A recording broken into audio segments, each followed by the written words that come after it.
the things that he's saving. Right. So that could almost be something that just occurring to me right now, that he's actually getting to see what he's doing, you know? Which may foreshadow what happens. Yeah, and he's making story. up his mind of what he wants to do. Right. Does he really want to do this? And he's taking the time to grow a little bit. Well, and I think even like him growing close with Ida, you know, like when they're... They're at the I don't mean campfire. close, Yeah. but really, I mean, that's his... Making a friend. Yeah, he's making a friend, and they find out that they have something in common. They don't have mothers. They don't have mothers, Like, yeah. we're in the same boat here, kid. Yeah. Which is kind of crazy, too, because that, again, points to a lot of things. So you know that everybody's 14 in this class. Right. And then you're kind of putting that piece together that nobody has their mother there either. Right. It's like, my mom don't care. So you kind of already knew that, you know, Toji and Kinsuke and any of the other people, their parents work for either Nerve or Right. whoever, you know, doing something. And so they're never really there. They're kind of left to their own devices, these kids are. Absolutely. They're having to grow up really fast and do their thing, but still go to school and Lots still of be friends kids. moving out, and Yeah, you know, they still whatever. got to be kids, you know. Yeah, absolutely. That's whenever, you know, they sit there and, you know, they have a little bit of food cooked over the campfire, and then Shinji's awake by the time Nerve shows up, Right. Because he knows. He just, it's like he can sense that they're coming. Which Kinsuke, he runs out of the tent. He's like, "Well," with his fake gun. He's Yeah. like, shit. He really can't do anything. He knows he can't. Right. And they Shinji Ikari's, yeah, and you need to come with us, okay, you know. So he kind of gets in there, and that's when Shinji basically gets kind of locked into that little dungeon. But like right before that, they show him at school, and he's like, "You didn't do anything?" Toji's like, "Come on, man, where's your balls?" And he's like, "I don't think my balls have anything to do with it." Right. You know, it's kind of a nice little funny little quip. Yeah. And all the other girls in class are like, "Oh my God, you're so dumb, ape." You know, and Right. like, "Ugh, you're a boy." Ooh. And it's just like, okay, so things are kind of turning. They find out a little bit more about where Shinji's been. You know, he's kind of wondering a little bit. God knows what else they talked about, but Shinji's pretty tight-lipped about everything. Right. I mean, I think he would have said, "Hey, they're going to be coming for me sometime soon." You know, Right. so he's just kind of biding his time, enjoying the time being a kid. Yep. Which is pretty cool. And it's kind of hard for these kids to really take on the responsibility that they have, and especially him. Right. You know, it's a big Biggest responsibility. Big responsibility for him. He's locked up in this really weird kind of dungeony, kind of a Yeah. jail cell, weird shit. And that's when Misato comes in. You know, Misato's like, she comes in, and I think he's really expecting her to scold him again, you know? Right. And he almost really, he's kind of resigned to the fact that it's going to have to happen again. You know, he's going to do it. And, you know, she's like, "Well, if you're not going to do it, we're going to get Ray to do it at this point." So,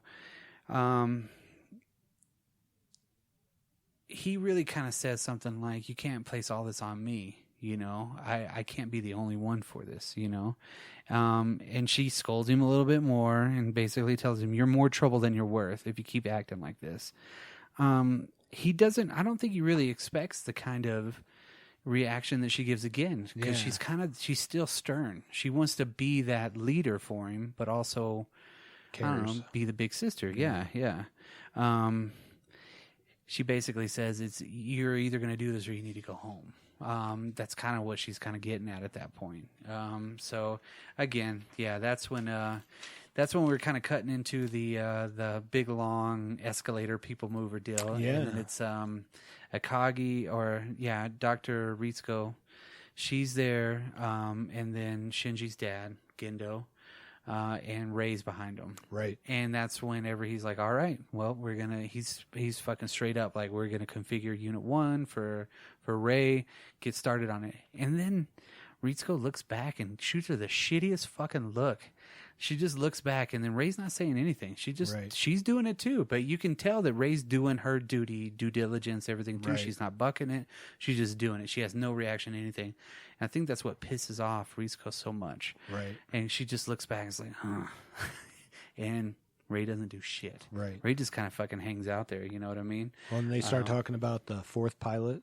Yeah, there's no replacement pilots. They Yeah, haven't found one yet. right. They haven't found the fourth child yet. So basically, the Marduk Institute, which, you know, they haven't really got into much on it, still hasn't found that fourth one. Okay. So obviously there's a third one. Yeah. You know? Yeah. So who's the third one? That's what I was thinking, yeah, too. Yeah. I was Who's going to take over on the third spot? I only know 2. We'll get to see that. Basically, at this point, that's whenever they're doing the exit interview for Shinji. Yeah. So they put his little pass in there, they stamp it out, they void all of his shit, and they're escorting him to the train station. Yeah, Which he wants to go say goodbye to Misato, and they're like, "You don't have the clearance." Yeah, sorry. Basically. Yeah, you know? yeah. If you're no longer employed with us, you can't talk to her. Right. So of course, maybe there's a little bit of remorse on his part. He's like, what would he have said to her? See ya. You know, Probably not though. Yeah. I don't know. I don't. Yeah, I think if you he just need wanted me, to see don't her. come looking for me. Right. You know, it's kind of weird. But yeah, he had been living with her, Right. you know, for a while. So that's whenever they get to the actual train station and they're waiting for where they first get out, and then there's friends right there. Right. You know, Toji and Kinsuke. And they throw his deal, and then that's when Toji steps up and is like, I can't live with myself if you're going to do this, you know. You got to punch me back. Yeah. Because he got, and that I think that's a funny part, too, because he's about to punch him, and he stops him. He's like, wait. Right as soon as his fist is about to hit him, Yep. Don't hold back. So he's like, all right. So you can see the guards in the back just kind of like, wait, what is he going to do? Right? And then that's when he actually does belting, but he doesn't fall down. No. Toji's a bad motherfucker. Right. Right. Yeah, he'll take a punch.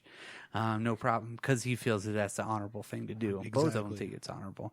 That's whenever they do say something like, yeah, we had a feeling you'd be here, because a lot of the people around here have been leaving here lately. We'll have to leave soon if you're if you're not going to be here. Yeah. We're going to not that we're trying to talk you into anything. I mean, they even say that. Yeah. We know how it feels. We know how you react whenever you're in that pilot seat, so we know how hard it is for you.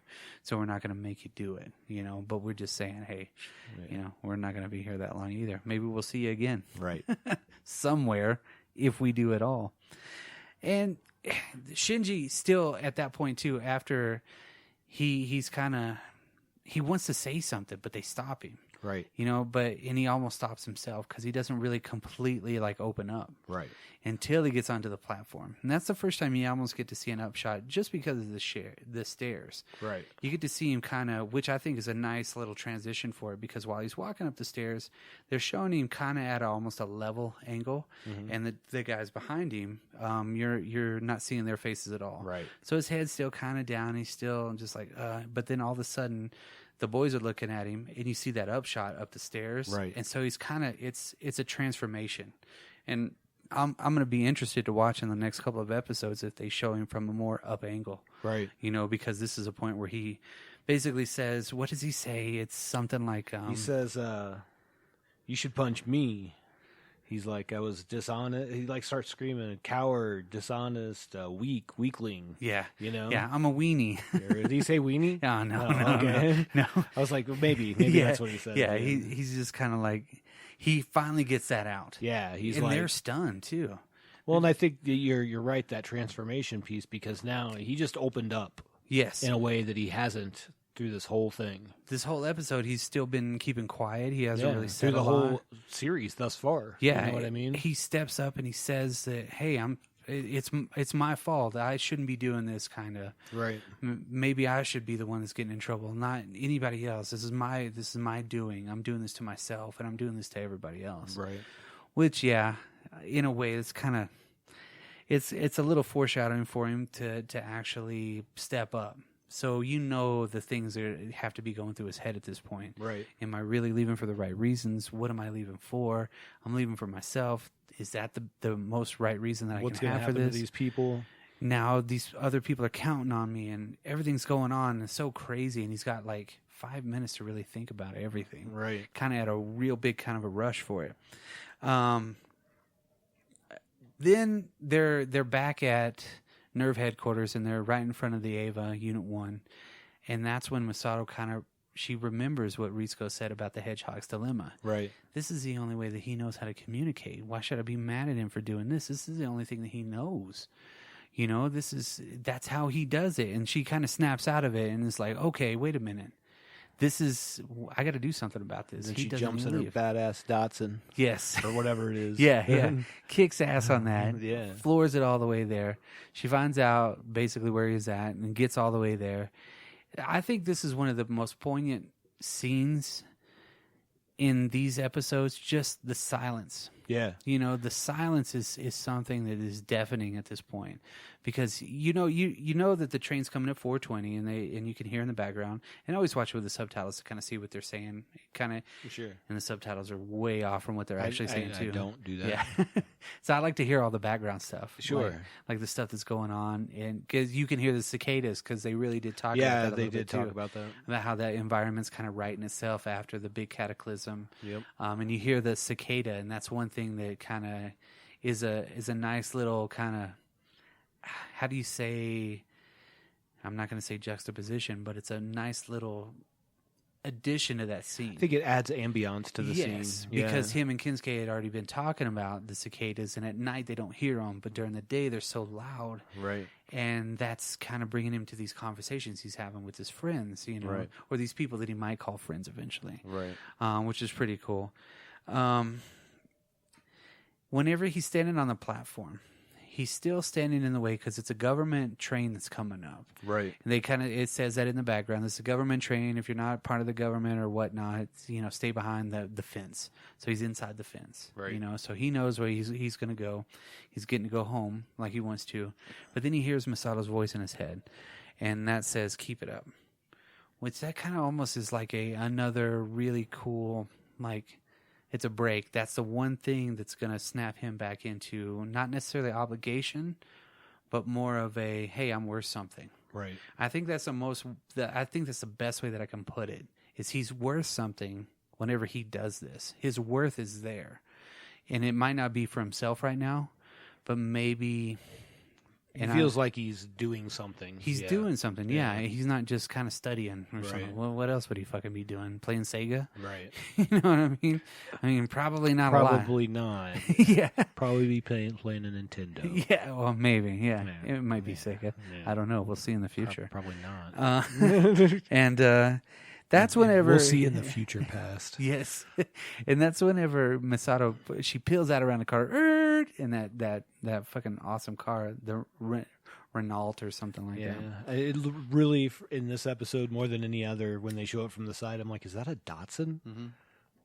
It's a real car too, and one of these episodes we'll talk about it too. Right on. Because it's a real deal car, and it's a pretty badass car too. So a lot of the magazines that she has beside her bed, you can see it's like car talk. Yeah, you know, she loves it. Yeah, it's really cool. She's like really into her car.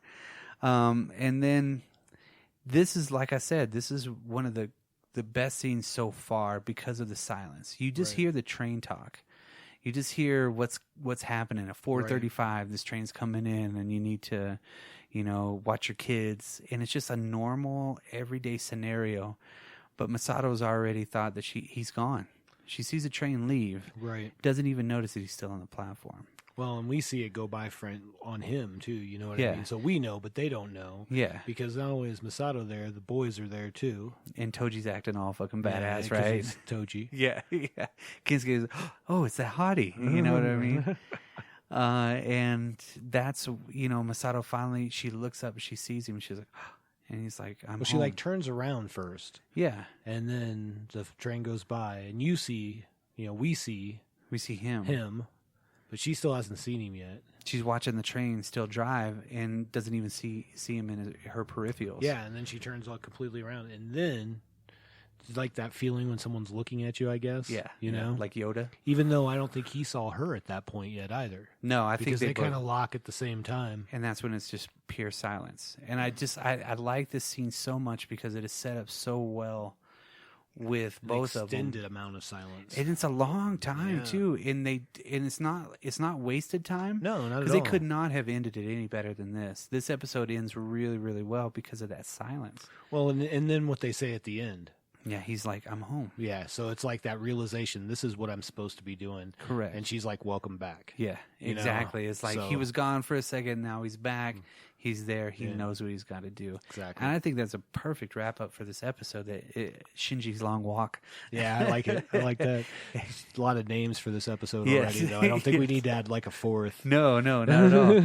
I really enjoy this episode a lot now that I've been watching it again, just because of the isolation, but also the inclusion in a way. because I could really see him finding his place. Absolutely, and I'll